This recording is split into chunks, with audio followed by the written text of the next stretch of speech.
Hello, my name is Christian Crespo, and this is my informative essay about cybersecurity.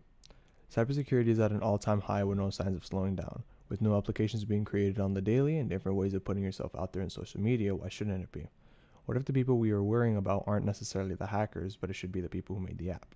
Looking back to recent events, there have been many situations where users' confidentiality has been breached between the host and the creator. Facebook, for example, has been fighting multiple lawsuits over the years about selling user data to a third party. So is your information truly in good hands? One of the most recent cases of the selling of user data comes from the app TikTok, a Chinese-owned application that has been shown to take information from users' Notes app.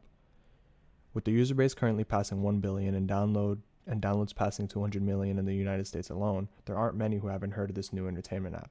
Many children and adults use it to find entertainment suited for them through the application's integrated algorithm, otherwise called the For You page.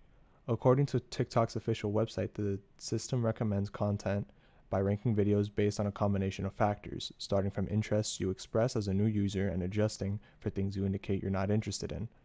They say their mission statement is to promote entertainment and creativity, yet have been gathering a trove of data about its users, including their phone, their social network contacts, email addresses, IP addresses, location, and other information as stated by the website CNET.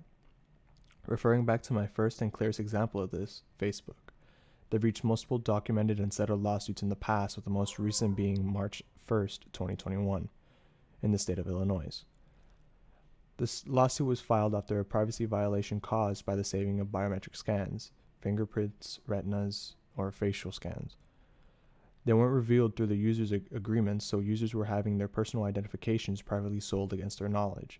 This is most probably the biggest line crossed because it isn't just a password.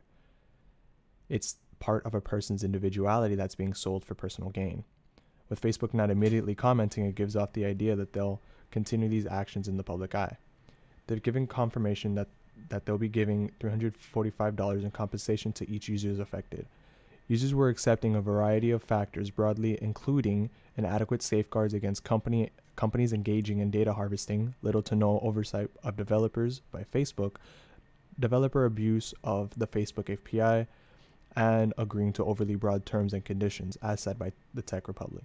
In conclusion, data will always be at risk, but the safest thing to do would be to always monitor your account and any changes to the terms and conditions, as well as viewing overly broad terms with a keen eye, because this can lead to anything. Safety should always be a number one priority with no exceptions. But with companies not caring and making it harder for proper protection, one large step you can do would be getting a virtual private network to protect your internet and IP address. Surfing the internet will always be a risk, but the safer you make it, the better the ride.